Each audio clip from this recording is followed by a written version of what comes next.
Good morning everyone. Roy academy learning পয়েন্টের আরও একটি নতুন ভিডিওতে তোমাদের সবাইকে স্বাগত। বন্ধুরা, এই ভিডিওতে আমি আরআরবি এএলপি 2024-এর যে পরীক্ষাটি হলো সম্প্রতি, তার 25/11/2024 মানে 25শে নভেম্বরের ফার্স্ট শিফটের সবকটি ম্যাথের কোশ্চেন সমাধান করে দেব। তো ভিডিওটি প্রথম থেকে শেষ পর্যন্ত দেখবে। আর এই ভিডিওর নিচে ডেসক্রিপশন বক্সে আমাদের অফিসিয়াল টেলিগ্রাম চ্যানেলের লিঙ্ক দেওয়া আছে, সেখানে ক্লিক করে টেলিগ্রাম চ্যানেলটিকে জয়েন করে নেবে। ঠিক আছে, দেখো আমি এই যে এলপি পরীক্ষাটি হলো 15টা শিফটে পরীক্ষা হয়েছে টোটাল। তো তার 11টা শিফটে রিজনিং অলরেডি করে দিয়েছি, তার প্লেলিস্টের লিঙ্কও ডেসক্রিপশন বক্সে পেয়ে যাবে। ভেবেছিলাম যে 15টা শিফটে রিজনিং করার পরেই আমি তোমাদের ম্যাথ করাবো, কিন্তু তোমরা অনেক করে রিকোয়েস্ট করছো যে ম্যাথ করানোর জন্য, তাই ভাবলাম যে 4টে শিফট বাকি আছে রিজনিংয়ের, সেই 4টে আমি ম্যাথের মাঝে মাঝে করিয়ে দেবো, তাই ম্যাথ শুরু করলাম। ঠিক আছে, ভিডিওটি তোমাদের আপকামিং এক্সামগুলির জন্য ভেরি ভেরি ইম্পর্টেন্ট, তাই প্রথম থেকে শেষ পর্যন্ত দেখো। আর চ্যানেলে নতুন হয়ে থাকলে চ্যানেলটিকে সাবস্ক্রাইব করার পরে পাশে আসা বেল আইকনটিকে অল অপশনে সেট করে নিও। ঠিক আছে, তো চলো শুরু করা যাক। দেখো, যেহেতু আমি ম্যাথের ফার্স্ট শিফট করাচ্ছি, তো 1 নম্বরেই আমরা দেখতে পাচ্ছি যে অঙ্কের প্রশ্ন রয়েছে এই শিফটে। এবার অপশানগুলো আমি হাইড করিনি, মানে কোনটা কারেক্ট কোনটা রং সেটা আমি হাইড করিনি। তোমরা কমেন্ট করলে পরের যে ভিডিও আসবে ম্যাথের, সেখান থেকে আমি হাইড করে দেব। ঠিক আছে, তো চলো প্রশ্নটাতে কি বলেছে দেখি। বলেছে 200 মিটার গুণ 150 মিটার ভূমির মাত্রা বিশিষ্ট একটি ট্যাঙ্কে 1.5 মিটার গুণ 1.25 মিটার মাত্রার একটি আয়তাকার পাইপের মাধ্যমে 20 কিমি প্রতি ঘন্টা বেগে জল প্রবেশ করে, কত সময়ে মানে মিনিটে চেয়েছে জল স্তর 2 মিটার বৃদ্ধি পাবে। তো এখানে আমাদের যে জল স্তর বৃদ্ধি পাচ্ছে কতটা, 2 মিটার, তাহলে কতটা আয়তনের জল আমাদের ওই ট্যাঙ্কে পূর্ণ হবে। আমরা জানি আয়তন কি, আয়তন হলো দৈর্ঘ্য গুণ প্রস্থ গুণ উচ্চতা করতে হবে। তাহলে দৈর্ঘ্য 200 গুণ প্রস্থ 150 গুণ উচ্চতা 2, তাহলে টোটাল এত মিটার কিউব জল আমাদের দরকার ট্যাঙ্কের মধ্যে পূর্ণ করতে হবে। এখন আমাদের বলেছে 20 কিমি প্রতি ঘন্টা, তাহলে 20 কিমি প্রতি ঘন্টাকে মিটার প্রতি সেকেন্ডে নিতে 20 গুণ 5/18 করে দিলাম। ঠিক আছে, মিটার প্রতি সেকেন্ডে নেওয়ার জন্য 5/18 দিয়ে গুণ করতে হয়, তাহলে 100/18 মিটার প্রতি সেকেন্ড আমাদের কি হচ্ছে জল পূর্ণ হবে। এবং কি দ্বারা পূর্ণ হবে, আয়তাকার পাইপ দ্বারা, সেটার দৈর্ঘ্য প্রস্থ বলে দিয়েছে। ঠিক আছে, তো এখন তোমার এই যে আয়তাকার পাইপের যে ক্ষেত্রফল দৈর্ঘ্য গুণ প্রস্থ, তার সাথে আমি যদি কোন বেগে পূর্ণ হচ্ছে সেটা গুণ করি, তাহলে 1 সেকেন্ডে কত মিটার জল পূর্ণ হবে বেরিয়ে যাবে। তাহলে এবার বলো, 1 সেকেন্ডে যদি 10 মিটার কিউব জল পূর্ণ হয়, তাহলে তোমার 50 মিটার কিউব জল পূর্ণ হতে কত সময় লাগবে। 50কে 10 দিয়ে ভাগ করব, তাহলে 1 সেকেন্ডে যদি এত গুণ এত মিটার কিউব জল পূর্ণ হয়, তাহলে টোটাল এতটা পূর্ণ হতে হবে। তো এইটাকে ভাগ করে দেবো এই গুণফল দিয়ে, তাই না। তো 1.5 গুণ 1.25 গুণ 100/18, তো এটাকে আমি একবারে উল্টে দেই, তো 100 নিচে উপরে 18 নিয়ে গেলাম। ঠিক আছে, তো এবার চলো এখানে কাটাকাটি করি। দেখো, দশমিক উঠিয়ে দিলে আমাদের দশমিকের জন্য দুটো শূন্য, তাই 100 কাটা চলে গেল। এবারে 25 দিয়ে 5 25 125, 6 25 150। এখন এখানেও আমি দশমিক তুলে দেই, তো দশমিক তুলে উপরে 10 গুণ হবে, তো 18 10 180 করে দেই। 15 দিয়ে 180কে কাটলে 15 12 180। ঠিক আছে, 15 12 180। তো 5 দিয়ে যদি 200কে কাটি, 5 40 200। এখন এইটা কিসে বেরোলো, 40 গুণ 6 গুণ 2 গুণ 12, এটা 12, এটা বেরোলো আমাদের সেকেন্ডে, তাই না। কিন্তু আমাদের উত্তরে চেয়েছে মিনিট, তো মিনিটে করার জন্য আমাদের সেকেন্ডকে 60 দিয়ে ভাগ করলেই মিনিটে চলে যায়, তো 60 দিয়ে ভাগ করব, তার মানে 1/60 দিয়ে গুণ করে দিই। তো 0 0 কাটা, তারপরে 6 দিয়ে 6 কাটা। ঠিক আছে, 0 0 কাটা, 6 দিয়ে 6 কাটা, দাঁড়াও কিরকম কাটাকাটি হয়ে গেল, 60, 0 0 কাটা, 6 6 কাটা, তাহলে আমাদের উপরে থাকলো কি 4 দুগুণি 8, 8 12 96, 96 মিনিট হয়ে গেল। ঠিক আছে, অপশন 4-এরটা হলো কারেক্ট অ্যান্সার। ক্লিয়ার, চলো এইবার দেখো আমাদের 3 নম্বর প্রশ্ন। বলেছে দিনের বেলা একটি নির্দিষ্ট সময় সূর্যের অবস্থানের কারণে একজন 6 ফুট দীর্ঘ মানুষের ছায়ার দৈর্ঘ্য 4 ফুট হয়, যেখানে মানুষের পাশে একটি খুঁটির ছায়ার দৈর্ঘ্য 36 ফুট, খুঁটির উচ্চতা কত। দেখো, ছায়ার দৈর্ঘ্য যখন 4 ফুট হচ্ছে, তখন উচ্চতা হচ্ছে তোমার 6 ফুট। ছায়ার দৈর্ঘ্য যখন 36 ফুট, উচ্চতা কত, ঐকিক নিয়ম। ছায়ার দৈর্ঘ্য 4 ফুট হলে উচ্চতা 6, 36 হলে কত, 4 দিয়ে কাটবো, 4 নং 36, 6 নং 54, তাহলে খুঁটির উচ্চতা 54 ফুট। ঠিক আছে, নেক্সট। এইবারে গড়ের প্রশ্ন আছে, জুম করে একটু সেট করে নিই। বলেছে একটি ক্লাসে 50 জন শিক্ষার্থীর গড় উচ্চতা 150 সেমি। তাদের মধ্যে 146 সেমি গড় উচ্চতা বিশিষ্ট 5 জন শিক্ষার্থী ক্লাস থেকে চলে যায় এবং 156 সেমি গড় উচ্চতা বিশিষ্ট অন্য 5 জন শিক্ষার্থী ক্লাসে যোগ দেয়। তাহলে চলে গেল 146 সেমি গড় উচ্চতা বিশিষ্ট, আসলো 156 সেমি। তাহলে কত বেশি আসলো? 156 বিয়োগ 146, মানে 10 সেমি উচ্চতা বিশিষ্ট বেশি ব্যক্তিরা আসলো। কয়জন গেছিল? 5 জন। তো 5 জনে 10 করে বেশি নিয়ে এসছে, তাহলে 5 10 50 সেমি বেশি উচ্চতা এসছে এখন এই দলের মধ্যে। এবার টোটাল ব্যক্তি তো 50 জন, তো 50 সেমি উচ্চতা বেশি এনেছে, সেটাকে যদি ভাগ করে দেই সবার মধ্যে, তাহলে গড়ে প্রত্যেকের মাথায় কত করে বেশি এসছে? 50 দিয়ে 50কে ভাগ করলে 1 সেমি করে বেশি বেড়েছে গড়ে। তাহলে ছিল আগে গড় 150, বেড়েছে 1, তাহলে 150 আর 1 যোগ করলে 151। ঠিক আছে, 150 প্লাস 1 151 এখন নতুন গড় উচ্চতা। চলো নেক্সট। এবারে আমাদের 6 নম্বর প্রশ্ন। দেখো এখানে আমাদের x এর মান চেয়েছে, তো x সমান সমান কি হবে? দ্বিতীয় গুণ তৃতীয় ভাগ প্রথম। তাহলে 16.8 গুণ 18 ভাগ 9.6, দশমিক দশমিক উঠে গেল। তো 8 দিয়ে 8 দুগুণী 16, 8 একে 8, 8 বারং 96, 6 দুগুণী 12, 3 6 18। তো এখন আমাদের 3 21 কত? 63/2, 63/2 মানে 31.5। অপশন এক একটা কারেক্ট আনসার। নেক্সট।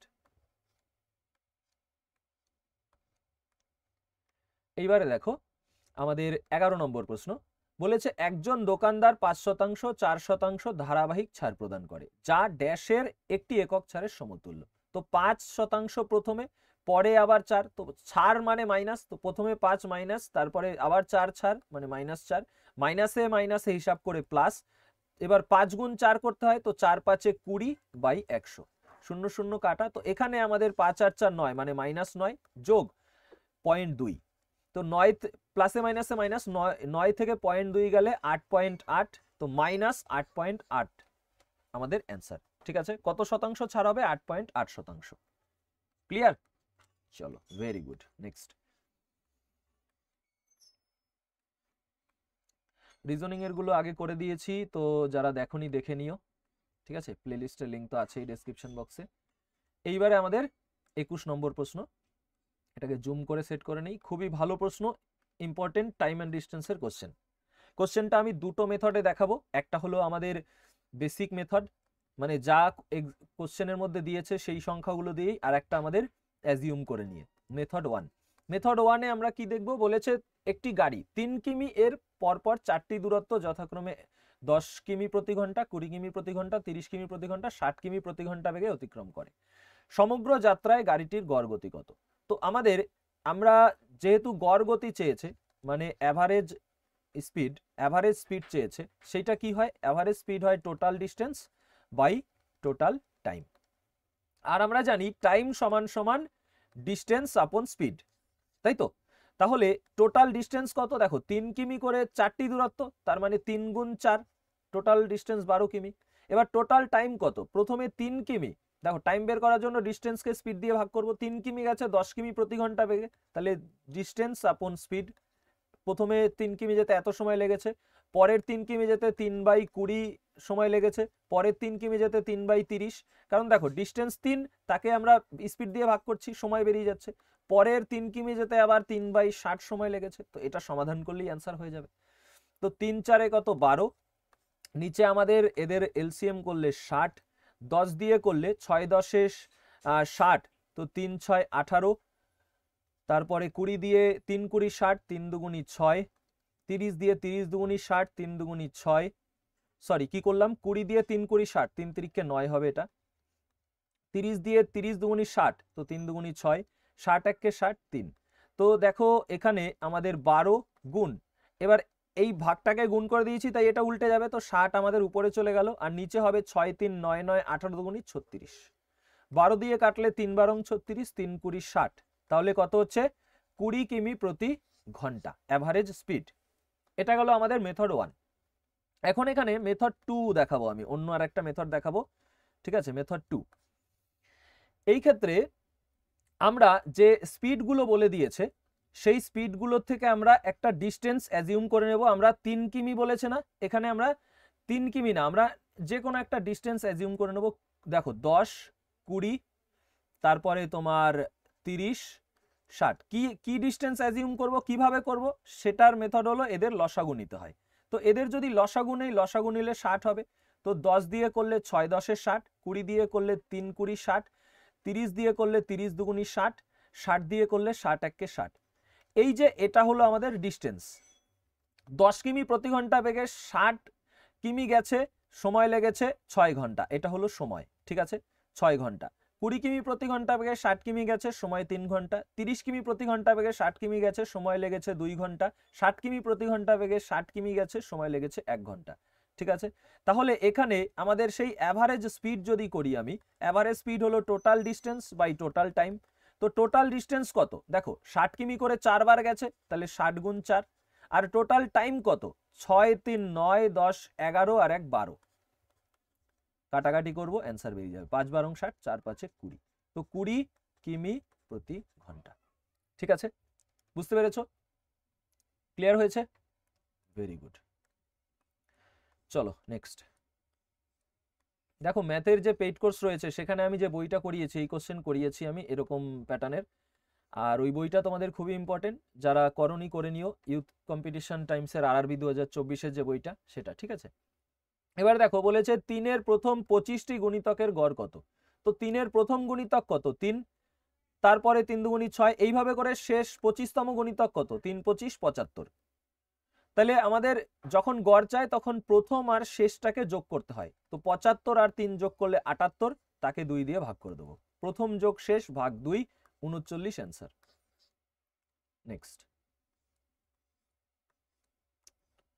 পরের অঙ্কের প্রশ্নে যাব। এই যে, চলো জুম করে একটু সেট করে নিই এটাকে, তাহলে বড় দেখাবে লেখাগুলো। বলেছে এক ব্যক্তি তার অর্থের 20% হারিয়ে ফেলে, অবশিষ্ট অর্থের 25% ব্যয় করার পরে 480 টাকা পড়ে থাকে। তাহলে আমরা দেখছি, ধরে নিচ্ছি তার কাছে x টাকা ছিল, 20% হারিয়ে ফেলেছে। 20% মানে 1/5, 5-এ 1 হারিয়ে গেছে, থাকবে কত, 5-এ 4 গুণ 25% ব্যয় করেছে মানে 1/4, তো 4-এ 1 ব্যয় করেছে, থাকবে কত, 4-এ 3, 4 থেকে 1 গেলে 3 থাকবে। তো তার কাছে থাকছে কত, 480। তো এইটাই থাকছে তার কাছে, সমান দিয়ে 480 করে দিলাম। তো 3 4-এ 12, 12 দিয়ে 4 12 48, 40। তো 4 5-এ 20 গুণ 40 করলে 800। তো x সমান সমান 800।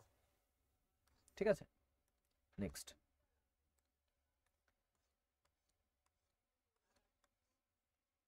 এইবারে দেখো আমাদের 37 নম্বর। এটা আমাদের রয়েছে ডিআই কোশ্চেন। ডিআইও আমি সব করে দিয়েছি এরকম ছবি দিয়েই। বলেছে বাইক ব্যবহারকারী কর্মচারীর সংখ্যা এবং মেট্রো ব্যবহারকারী। তাহলে বাইক 300, এটা হয়তো তোমরা আবছা দেখতে পাচ্ছ, তো আমি বলে দিচ্ছি ওই জন্য 300। আর মেট্রো কত, 150 রয়েছে, এদের অনুপাত চেয়েছে। তো 300:150, 2:1। অপশন 2-এরটা কারেক্ট অ্যান্সার। নেক্সট,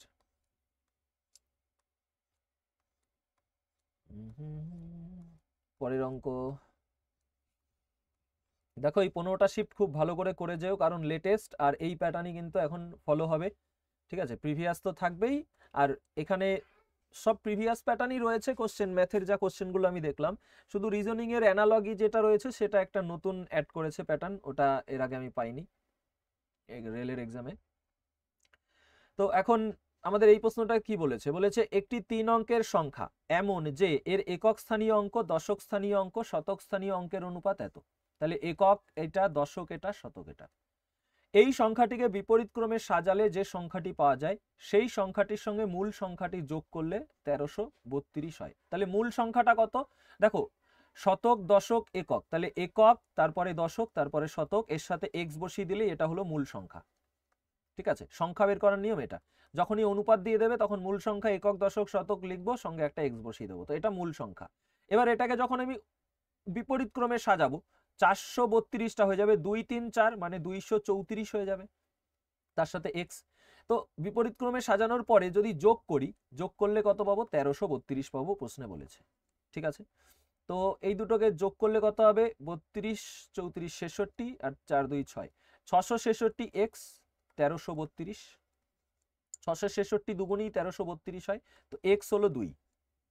এক্স যেহেতু 2 হয়েছে, এবার কি বলেছে, বলেছে 3 অঙ্কের মূল সংখ্যাটি এবং অঙ্কগুলি বিপরীত ক্রমে সাজালে। তাহলে মূল সংখ্যাটা কত, 432 গুণ 2 মানে 864, আর বিপরীত ক্রমে সাজানোর পরে 234 গুণ 2, 234 দুগুণই তোমার হলো 468। এদের পার্থক্য চেয়েছে, তাই না? তো এদের পার্থক্য কত হবে, 8 আছে কত হলে 14 হবে, 6 এককে 6 একটা অপশনে আছে, তো বাকি বিয়োগ করে দেখবে 396 অ্যান্সার পাবে। ঠিক আছে, চলো নেক্সটে যাব।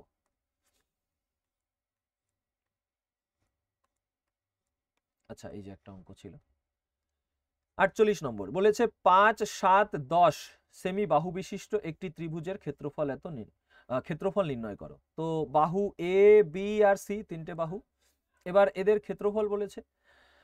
তো অর্ধপরিসীমা কত, অর্ধপরিসীমাকে আমরা এস দ্বারা ডিনোট করি। অর্ধপরিসীমা হলো পরিসীমা ভাগ 2, 7, 5, 12 আর 10 22 বাই 2 করলে 11। তাহলে এখানে ক্ষেত্রফল চেয়েছে, তো এরিয়া সমান সমান কি হয়, ক্ষেত্রফল আমাদের হয় তোমার S into S minus A into S minus B into S minus C, এটা হলো সূত্র। ঠিক আছে, হিরোস ফর্মুলা এটা।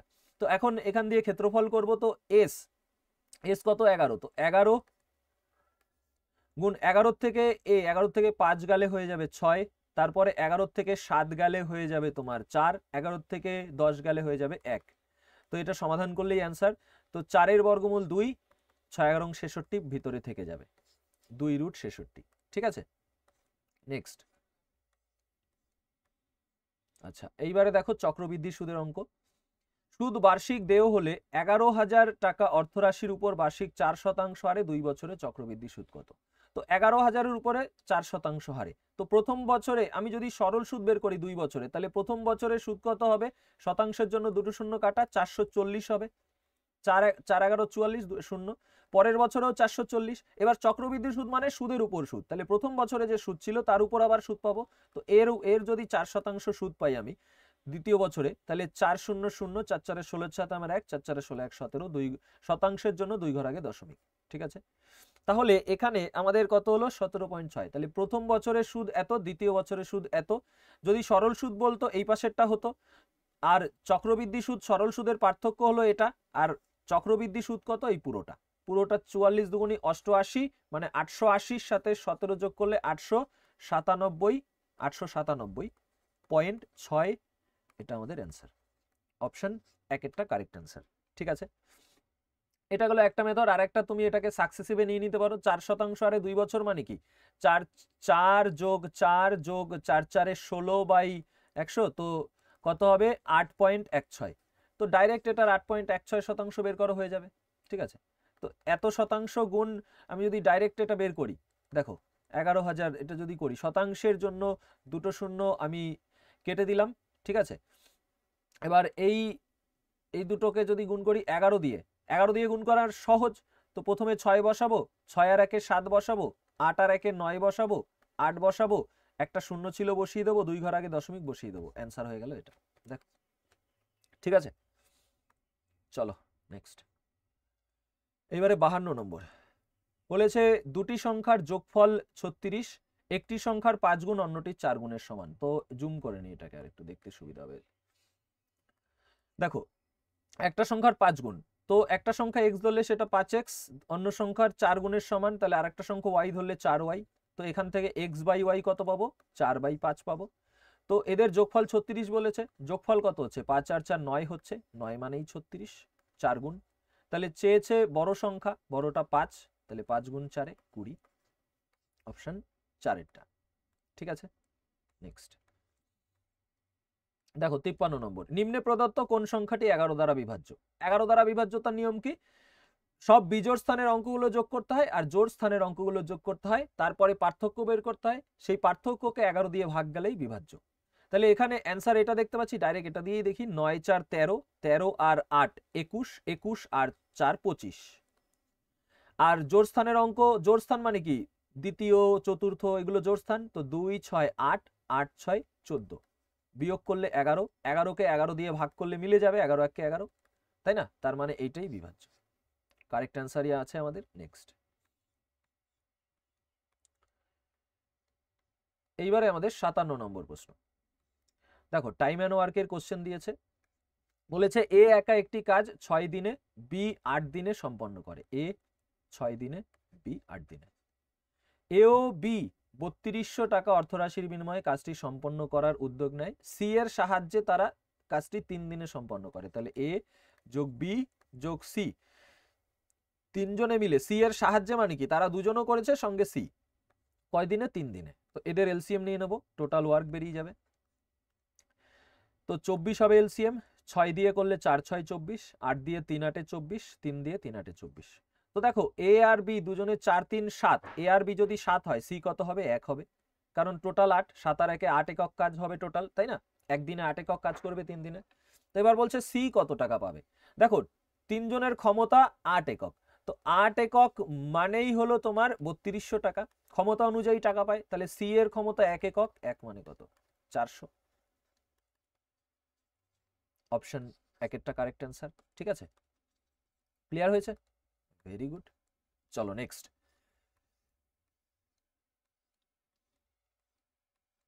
আচ্ছা, এই একটা প্রশ্ন বলেছে প্রদত্ত রাশিটির মান নির্ণয় করো। তো 2 এর কিউব আছে, 2 এর কিউব 8। দেখো কোনো কিছুর পাওয়ারে 0 থাকলে তার মান 1 হয়। 3 এর কিউব হলো 27, তো 8 গুণ 27 করলে 216। নেক্সট। এইবারে দেখো আমাদের এটা বীজগণিতের প্রশ্ন, এটা আমি আলাদা করে একটা সেপারেট ভিডিও দিয়েছিলাম, যত রকম হতে পারে সব মিলিয়ে। তো এখানে x প্লাস 1 বাই এক্স সমান 5 আছে। তো দেখো x প্লাস 1 বাই এক্স এটা যদি a হয় তাহলে x cube plus 1 by x square plus 1 by x square হয়ে যাবে a স্কোয়ার মাইনাস 2। তাহলে এখানে যেহেতু a এর জায়গায় 5 আছে তো এটা হয়ে যাবে 5 এর স্কোয়ার মাইনাস 2। তো 25 থেকে 2 গেলে 23 আমাদের অ্যান্সার। ঠিক আছে, চলো নেক্সট। পরবর্তী প্রশ্ন দেখো, এই যে কি বলেছে, একজন ব্যক্তি কিছু সংখ্যক কমলালেবু 1 টাকায় 3টি দরে, তার মানে টাকা আর টি, ঠিক আছে, 1 টাকায় 3টে, আর একটি সংখ্যক একই সংখ্যক অপর কিছু কমলালেবু 1 টাকায় 2টি, তো 1 টাকায় 2টি দরে কিনেছিলেন, 20% লাভ হয়েছে। তো আমাদের কি করতে হয়? সংখ্যাটাকে সমান করতে হয়। তো সংখ্যা একটা 3 একটা 2 আছে, সমান করার জন্য এটাকে 2 দিয়ে এটাকে 3 দিয়ে গুণ করে দিলাম। তো এগুলো এখানে 2 গুণ করেছি মানে এখানেও 2 গুণ করব, এখানে 3 গুণ করেছি মানে এখানেও 3 গুণ করব। তাহলে এখান থেকে দেখো 3 দুগুণী 6, 3 দুগুণী 6, দুটোতেই 6টা 6টা করে আমাদের লেবু হয়ে গেল। তো 6 6 12 খানা লেবু কিনেছে কয় টাকা? 2 1 কে 2 আর 3 1 কে 3, তাহলে 3 আর 2 5 টাকায়। ঠিক আছে, তাহলে 12টা লেবু কিনেছে 5 টাকায়, চেয়েছে যে প্রতি ডজন কত দামে বিক্রি করবে, কত লাভ করবে? 20%। তাহলে কিনেছে 5 টাকায়, 1 ডজন মানেই তো 12টা, তাহলে কিনেছে 5 টাকায়, 20% লাভ করবে। 20% লাভ মানে কত? 20% লাভ মানে 5 টাকায় 1 টাকা লাভ, কারণ কি 20% মানে 5 এ 1, 1/5, তাহলে 5 এ 1 লাভ করবে। তার মানে 1 যদি আমি যোগ করে দিই ডাইরেক্ট, অর্থাৎ 6 টাকায় বিক্রি করবে, এসপি হয়ে যাবে 6 টাকা। বা তুমি এইভাবে হিসাব করে করতে পারো যে 5, এবার 5 এ 1 লাভ করছে মানে 5 টাকা জিনিস 6 টাকায় বেচবে, তো কাটলে আমাদের কত হবে? 6 টাকা আমাদের সেলিং প্রাইস হয়ে যাবে। ঠিক আছে, এইটা আমাদের ছিল সিপি, কস্ট প্রাইস। ক্লিয়ার? চলো, ভেরি গুড। এরপরের রিজনিং না সরি ম্যাথ, এই যে চলো জুম করে সেট করে নেই। দেখো বলেছে অনিল তার আয়ের 40% ভাড়া বাবদ অবশিষ্ট আয়ের 40% ওষুধের জন্য ব্যয় করে, সে প্রতি মাসে 7,200 টাকা সঞ্চয় করে। তো আমি ধরে নিচ্ছি তার আয় ছিল এক্স, আয় চেয়েছে, আয় ছিল এক্স, 40% মানে কত? 2/5, কারণ 20 দুগুণী 40, 5 কুড়ি 100, 40/100 মানে 20 দুগুণী 40, 5 কুড়ি 100। তো 5 এ 2 খরচ করছে, থাকবে কত? 5 এ 3, পরে এইটা অবশিষ্ট থাকছে, তার আবার 40% খরচ করছে, মানে আবার 5 এ 2, মানে থাকবে 5 এ 3, তাহলে আর বলেই দিয়েছে থাকছে কত? 7,200। তো 3 3 9, 9 দিয়ে কাটলে 8 নং 72, 800। তো 5 5 এ 25, 8 25 200, তারপরে দুটো শূন্য, তো x সমান সমান হলো 20,000। ঠিক আছে, নেক্সট। এইবারে দেখো আমাদের এটা রয়েছে ইসের কোশ্চেন, জিওমেট্রির কোশ্চেন। সংলগ্ন চিত্রে এল আর এম সমান্তরাল, চেয়েছে কি তবে এক্স প্লাস 2y এর মান। তো এখানে দেখো এইটা 60, এইটাও তাহলে 60 হবে, এই দুটো কোণের মান সমান হয়। ঠিক আছে, একান্তর কোণ, এইটা অনুরূপ কোণ, একান্তর বলছি কেন, এই দুটো হলো অনুরূপ কোণ, এই কোণটা সমান। তো এটা 60 হলে এটাও 60, আর একটা সরল রেখা 180 হয়, তাহলে এটা ওয়াই হয়ে যাবে 120, ওয়াই পেয়ে গেলাম 120। এটা তোমার 105, তাহলে অনুরূপ কোণটা এটা, তো এটাও হবে 105। তো এটা একটা সরল রেখার উপরে রয়েছে এই দুটো কোণ, এই কোণটা আর এই কোণটা, তাহলে এটা 105 হলে এটা কত হবে 75, কারণ দুটো মিলে হয় 180। তাহলে এক্স হচ্ছে 75, এক্স এর জায়গায় 75 লিখলাম, যোগ 2 গুণ ওয়াই, ওয়াই কত 120, 2 গুণ 120, 120 দুগুণী 240 আর 75 315 ডিগ্রি, 315 অপশন 4 আছে। ঠিক আছে, নেক্সট। আচ্ছা 75 নম্বর, যদি দুটি সংখ্যার গসাগু এবং লসাগু যথাক্রমে এত হয় তাদের গুণফল কত? আমরা জানি সংখ্যা দুটির গুণফল মানেই লসাগু গুণ গসাগু, তো 7 গুণ 245 করলেই 1715 পাবো। ঠিক আছে, তো আশা করি তোমাদের ভিডিওটা ভালো লেগেছে। ভালো লাগলে ভিডিওটাকে লাইক করে দিও, আর কমেন্ট করবে যে তোমরা এই অপশন হাইড করে সলিউশন চাও নাকি অন্যরকম এইভাবেই সলিউশন চাও, কমেন্ট করবে। আর টেলিগ্রাম চ্যানেলে জয়েন করে নিও, আর কেমন লাগলো সেটাও কমেন্ট করো ভিডিওটা। ঠিক আছে, দেখা হচ্ছে পরের ক্লাসে। ততক্ষণ পর্যন্ত সবাই সুস্থ থেকো এবং ভালো থেকো। Take care. জয় হিন্দ, জয় ভারত।